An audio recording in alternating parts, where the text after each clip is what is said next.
Screen दिसते का सगळ्यांना? हॅलो. Yes sir. ओके, आपण सुरू करूया lecture. Good morning everyone. Today we will talk about the numerical questions on FIFO method. In the previous videos we have already learned about what is the meaning of store ledger, how to maintain the store ledger, what are the methods of pricing the store ledgers, and out of which the first method that we are going to talk, and that method is named as FIFO method. FIFO, the name of the FIFO method is first in first out method. We have already seen the applications, utility, advantages and disadvantages of the FIFO method. Here we will see the practical application of the FIFO method. So before I start with the lecture, first of all let me tell you about the FIFO method.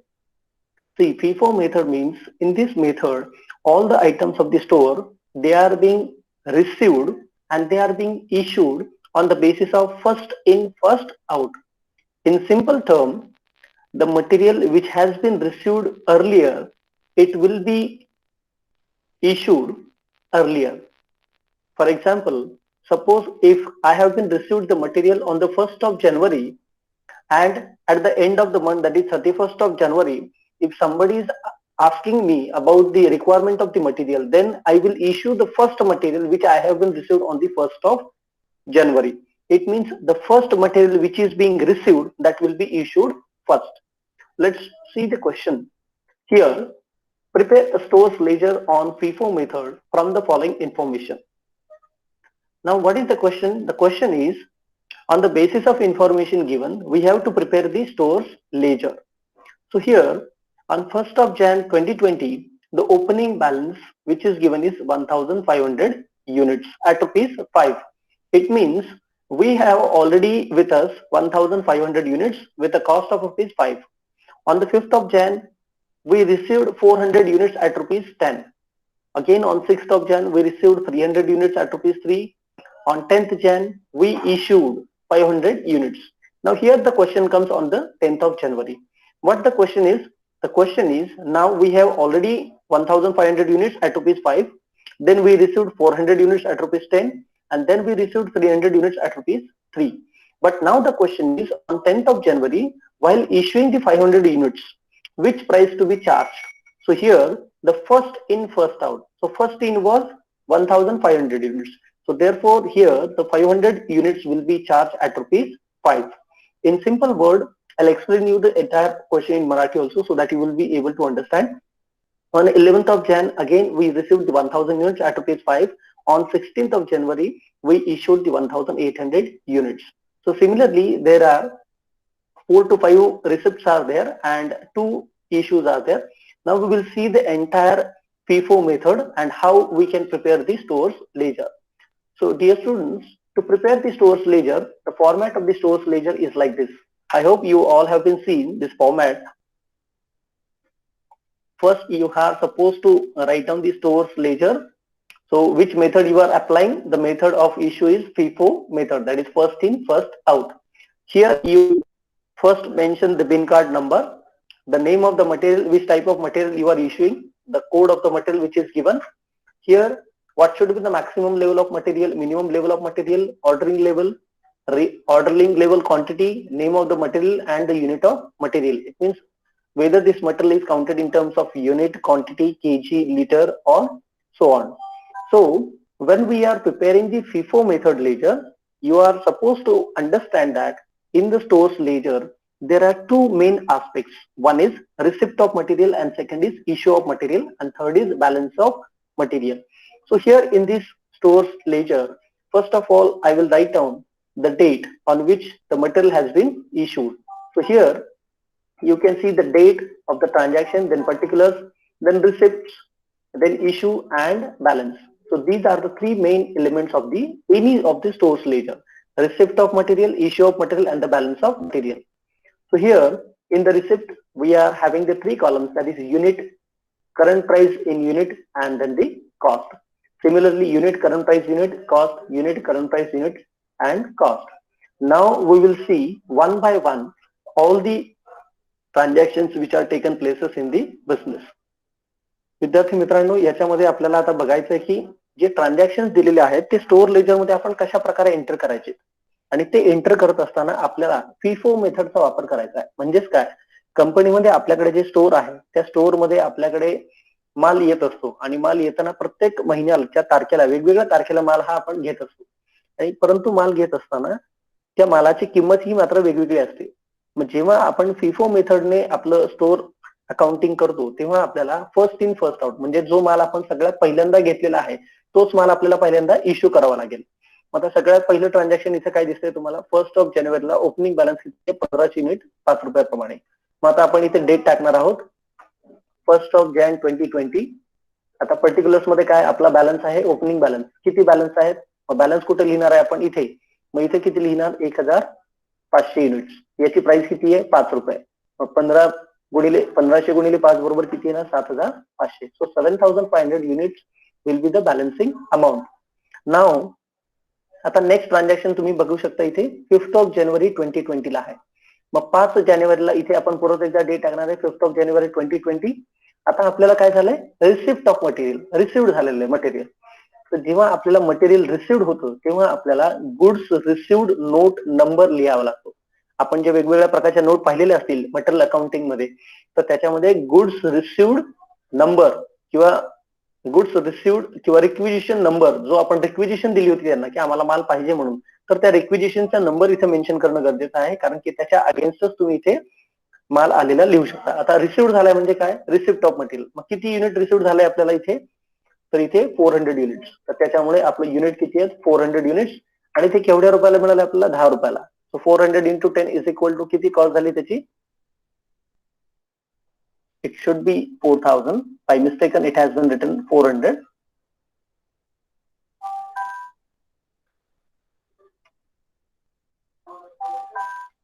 $4000 यायला पाहिजे इथे उत्तर.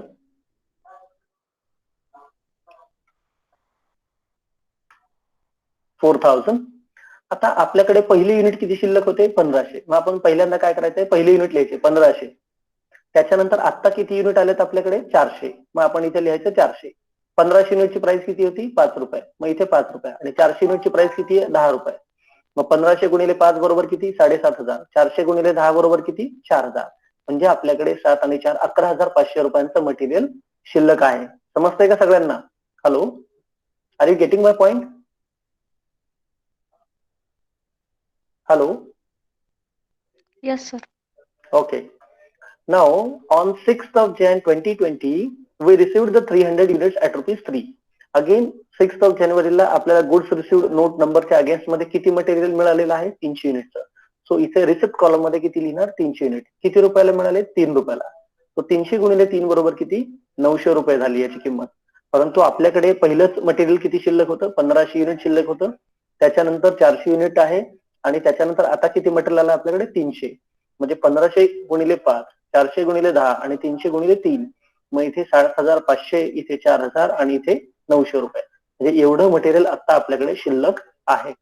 आता इथे बघूया आपण 10 तारखेला काय झालंय.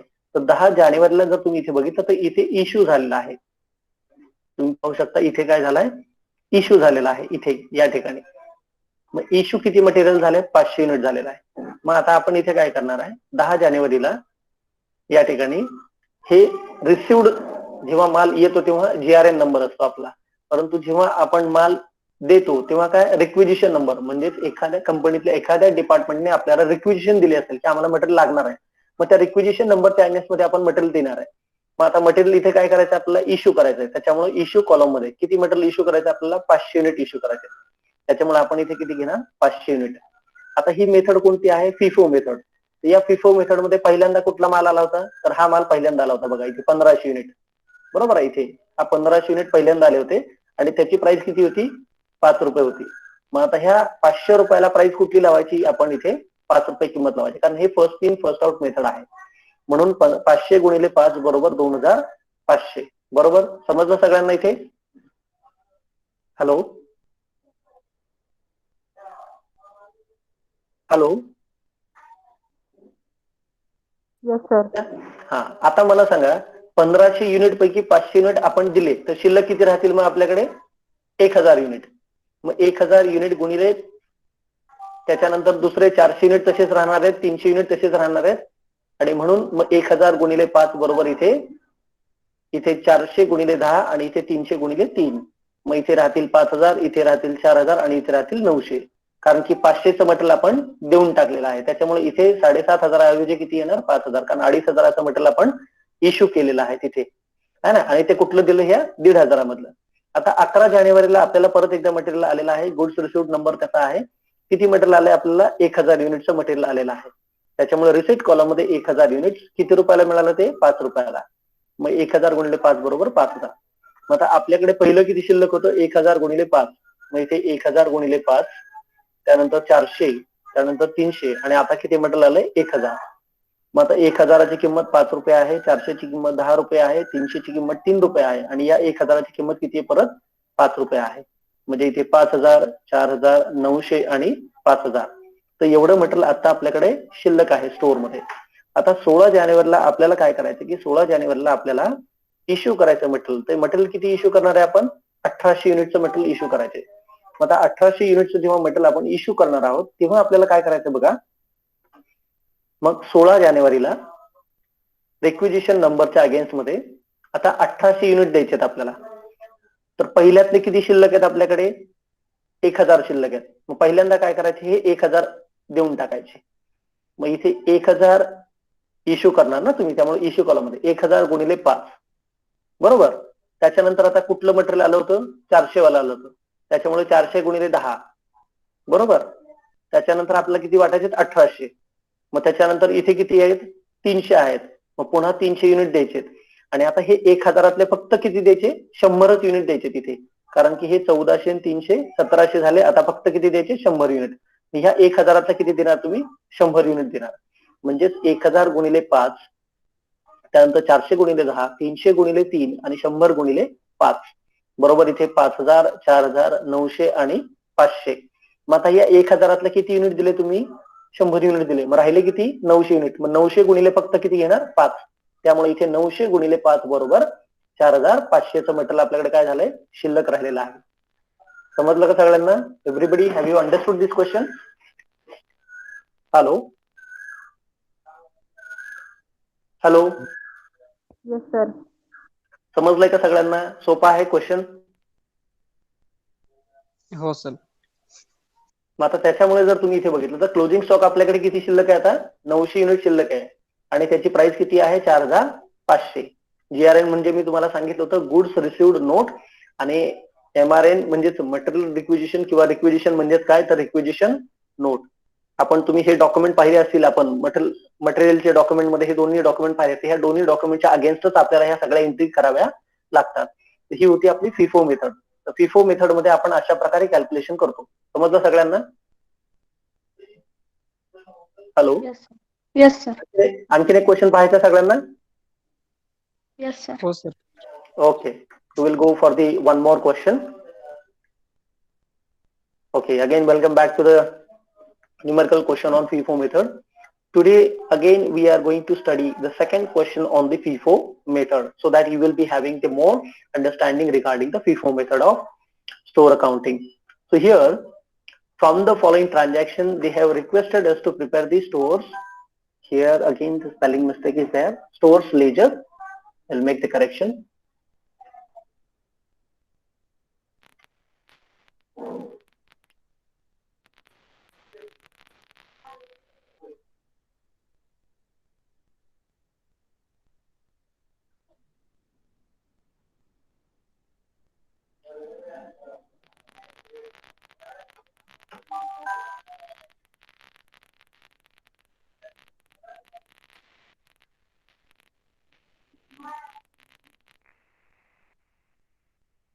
RES. It should be stores ledger. Okay. And now here you can see they have requested us to prepare the stores ledger, and therefore when we are preparing the stores ledger account using this FIFO method, the transactions which are given here on the 1st of Jan, the opening balance is given. Like on 15th of Jan, the units are given. Similarly, issue received, issue received. All these things are given here in the question. Now we will see how to solve the questions. So here you can take, instead of 2008, you can take an 2020 as an accounting date. So again, I'm going to prepare the stores ledger using the FIFO method. Again, the columns will be the same: date, particulars, receipt, issue, and balance. Unit, current price in unit, cost, unit, current price unit. Similarly for this one also. Now, here the date should be taken instead of 2008, you should take the date as in 2020. So here on the 1st of Jan 2020, opening balance of the unit is 100 units are to be 5. Here you can take the balance. Here the units are 1000 units. Let me take the pen. Yes, here there will be a balance of 100 units and the price of that unit is 5. See, even if you write here as 100 into 5, 500, it does not make any sense. If you write down here 100 into 5, 500, it will also make the sense. There is no issue at all. Now, we have a 500 units and the balance. Next thing is, on the 15th of Jan, we received 500 units. So on 15th of Jan, here you can see GRA number, goods received requisition number. Here the 500 units at rupees 4. So 5 into 4 is 2000. Now first what we have already 100 units at rupees 5 and then we have the 500 units.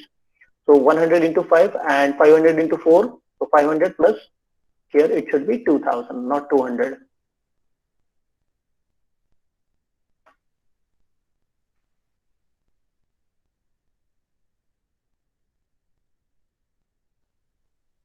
दिसतंय सगळ्यांना इथे? Hello. Now आता बघा 31 जानेवारीला आपल्याला किती material issue करायचंय? 200 युनिटचं material issue करायचंय. जेव्हा आपल्याला 200 युनिटचं मटेरियल इश्यू करायचंय तेव्हा आपल्याला इथे 31 तारखेला इथे मटेरियल रिक्विजिशन नंबर त्याचा लागेल आणि आपला इश्यू कॉलम मध्ये इथे मटेरियल इश्यू करायचं. किती मटेरियल इश्यू करायचं आपल्याला? 200 युनिटचं. त्याच्यामुळे 200 युनिट्स. आता इश्यू करताना पहिलं मटेरियल कुठलं होतं? 5 रुपयाप्रमाणे. मग आता पहिल्यांदा काय करणार आपण? 200 युनिट इश्यू करताना पहिला आपल्याकडे बॅलन्स किती होते? 100. मग 100 गुणिले 5 करायचं आणि दुसरं पण किती आहे? या ठिकाणी 500 गुणिले 4 आहे. त्याच्यामुळे जेव्हा आपण या ठिकाणी मटेरियल आपल्याला किती इश्यू करायचं होतं इथे? 31 जानेवारीला 200 युनिट्स. त्याच्यामुळे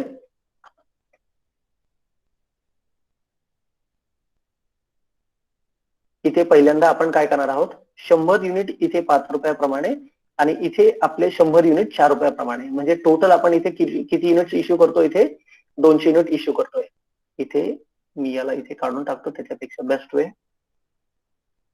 म्हणजे तुम्हाला आणखीन सोपं लक्षात येईल. तिथे बघा, पूर्वीचे आपले 100 unit first in first out पहिल्यांदा किती आले होते? 100 युनिट 5 रुपयाप्रमाणे. त्याच्यानंतर किती युनिट आले? 100 युनिट आणि हे किती रुपयाप्रमाणे आहे? 4 रुपयाप्रमाणे. त्याच्यामुळे 100 गुणिले 4 किती झाले आपले इथे? 400 व्हायला हवं इथे.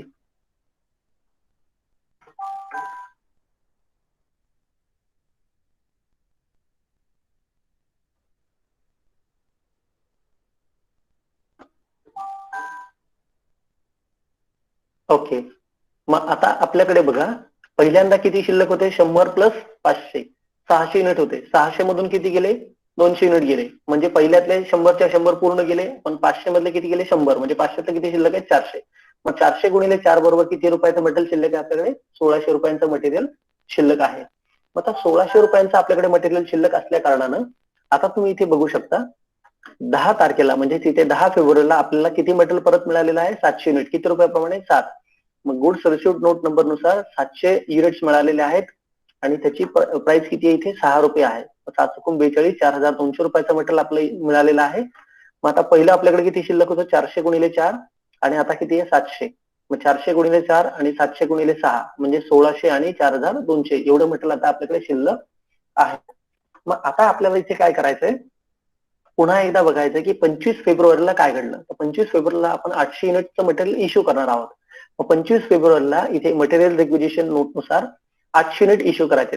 हे 800 युनिट तुम्ही कशी इश्यू करणार? तर 800 युनिट मध्ये 400 युनिट 4 रुपयाप्रमाणे आणि 400 युनिट 6 रुपयाप्रमाणे, म्हणजे 400 मग इथे 400 4 युनिटला आणि 400 6 युनिटला, मग इथे 1600 येणार आणि इथे किती येणार 2400.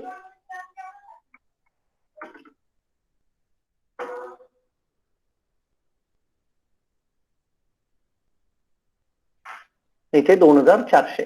मग आता ह्या 700 मधले फक्त किती शिल्लक राहिले 300, कारण की 400 इथे आपण देऊन टाकले, 700 मधले 400 दिलेत, मग किती शिल्लक राहिले 300.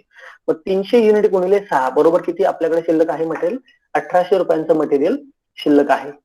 आता आपल्याला बघायचंय 25 तारखेनंतर 10 मेला, सॉरी 25 एप्रिलला, त्याच्या आधी इथे बघा एक ट्रान्झॅक्शन दिलंय मार्च 22ला आपल्याला 1500 युनिट मिळालेले आहेत. त्याच्यामुळे इथे 22 मार्च 2020 ला goods received note number 1500 unit मिळालेले आहेत आणि ते 1500 युनिट किती रुपयाची किंमत आहे त्याची 7 रुपयाप्रमाणे. मग इथे 10,500 रुपयाचा आपल्याला टोटल माल मिळालेला आहे. मग आपल्याकडे पहिला किती शिल्लक होता 300 गुणिले 6, मग तो इथे लिहायचा आहे 300 आणि आता किती आले 1500, म्हणजे टोटल 1800 युनिट आहेत. 300 ची किंमत किती होती 6 रुपये आणि इथे 1500 ची किंमत किती आहे 7 रुपये, म्हणजे 1800 प्लस 10,500 एवढं म्हटलं आता आपल्याकडे शिल्लक आहे. आता आपण इथे काय करणार आहोत की इथे 22 मार्च नंतरचं जे ट्रान्झॅक्शन आहे ते कुठलं आहे 25 एप्रिलचं आहे. 25 एप्रिलला आपला किती इश्यू करायचे होते 500 युनिट इश्यू करायचे होते. 25 एप्रिलला आपण मटेरियल रिक्विजिशन नोट नुसार इश्यू करणार आहोत 500 युनिट. आता 500 मधले 300 युनिट 6 रुपयाप्रमाणे आणि 200 युनिट किती रुपयाप्रमाणे जातील 7 प्रमाणे. मग 300 आणि 200, मग 300 ला प्राइस किती लागणार 6 रुपये आणि 200 ला प्राइस किती लागणार 7 रुपये, म्हणजे 1800 रुपये आणि 1400 रुपये आपल्याला मटेरियल इश्यू करायचंय. मग आता बघा 300तले 300 गेले आणि 500 मधले 200 गेले, म्हणजे 500 किती 1500तून किती उरले 1300 युनिट. मग 1300 युनिट गुणिले 7 बरोबर 9100 रुपये इतकंच आपल्याकडे मटेरियल शिल्लक आहे. आता त्यानंतर 10 मे 2008 ला इथे मटेरियल रिटर्न टू स्टोअर, आपण स्टोअरला मटेरियल किती परत केलं इथे तुम्ही बघू शकता 100 युनिटचं स्टोअरला परत केलंय. आणि हे कधी इश्यू केलं होतं फेब्रुवारी 25 ला आणि त्याची प्राइस किती होती 4 रुपये होती. मग आता इथे जेव्हा तुम्ही मटेरियल स्टोअरला रिटर्न करता 100 युनिट आणि त्याची जी इश्यू प्राइस होती ती कधीच होतं 25 तारखेला. 25 फेब्रुवारीला आपण या ठिकाणी इथे बघू शकता 100, मग 100 किती रुपयाप्रमाणे असतील 6 रुपयाप्रमाणे. मग त्याच्यामुळे इथे 25 मे 2020 ला रिटर्न टू स्टोअर आहे इथे. मग रिटर्न केल्यामुळे आपल्याला काय येणार माल परत येणार, किती युनिट परत येणार 100. मग इथे बघा 25 फेब्रुवारीला शेवटचं प्राइस होतं त्याची किंमत किती होती 6 रुपये होती. सॉरी पहिल्यांदा जे आपण केलं होतं पहिल्यांदा जे घेतलं होतं त्याची किंमत किती होती 4 रुपये. 100 गुणिले 4 बरोबर 400 रुपयाचं मटेरियल परत आलं. मग 1300 गुणिले 7 आपल्याकडे आहे. मग इथे 100 गुणिले 4 आणि 1300 गुणिले 7 म्हणजे बरोबर आपल्याकडे 400 आणि 9100 इतकं मटेरियल आता शिल्लक आहे असं आपण इथे म्हणू शकतो. आता इथे त्यांनी सांगितलंय 30 जूनला 200 युनिट आपल्याला इश्यू करायचे. मग 30 तारखेला 30 जूनला आता हे जे 100 होते ते पहिल्यातलंच आहे बघा फेब्रुवारी मधले. मग त्याच्यामुळे पहिल्यांदा हे 100 इश्यू करायचे. मग इथे 200 युनिट इश्यू करायचे. 200 पैकी 100 युनिट 4 रुपयाने जातील आणि या 1300तून 100 युनिट हे 7 रुपयाप्रमाणे, म्हणजे पहिल्यांदा 4 आणि मग 7 बरोबर 400 आणि 700. मग आपल्याकडे 100 ला 100 इथे निघून गेले. 1300 मधून 100 गेले म्हणजे 1200 युनिट शिल्लक राहिले. 1200 युनिटची प्राइस किती आहे 700 रुपये आणि मग याची जी टोटल बॅलन्सिंग फिगर असेल ती किती आहे 8400 रुपये. समजलंय सगळ्यांना? Hello hello Yes, sir. माझा इझी वाटतंय सगळ्यांना का अवघड वाटतंय? हॅलो हॅलो इझी आहे का अवघड आहे ते? सर अजून एक प्रॉब्लेम घ्या. अजून एक प्रॉब्लेम आता उद्या घेऊया आपण. आज हे 2 प्रॉब्लेम तुम्ही सगळ्यांनी घरी आपल्या नोटबुक मध्ये लिहून घ्या. प्रॉब्लेम सोडवा एकदा तरी, जेणेकरून तुम्हाला फिफो मेथड काय हे समजून येईल. त्याच्यानंतर मग आपण लिफो मेथडचा अभ्यास करूया, मग सिंपल ऍव्हरेज मेथड, मग वेटेड ऍव्हरेज मेथड. कारण हे सगळं जरी तुम्ही एमसीक्यू टाईप मध्ये प्रश्नपत्रिका सोडवणार असाल तरी सुद्धा तुम्हाला कॉस्टिंग मध्ये ऍक्च्युअली प्रॉब्लेम कसे लिहायचे असतात, तुम्हाला कम्प्युटरवरती अकाउंटिंग करताना कोणती प्राइस कुठल्या प्राइसला लिहायची, हे सर्व गोष्टींचं तुम्हाला नॉलेज असणं गरजेचं आहे. आणि त्याच्यासाठी हे आपण सगळं न्यूमेरिकल क्वेश्चन तुम्हाला शिकवण्याचा प्रयत्न करतोय. त्यामुळे पहिल्यांदा आज तुम्ही काय करा की हे दोन्ही प्रॉब्लेम वहीमध्ये तुम्ही लिहून घ्या, वहीमध्ये स्वतः सोडवण्याचा प्रयत्न करा आणि सोडवल्यानंतर मग आपण आता उद्याच्या लेक्चरमध्ये आणखीन याच्याबद्दलचे प्रॉब्लेम पाहूया आणि मग दुसरा मेथड जर आपल्याला शक्य झालं तर आपण दुसरी मेथड सुद्धा उद्या पाहूया. चालेल सगळ्यांना? Yes, sir. ओके.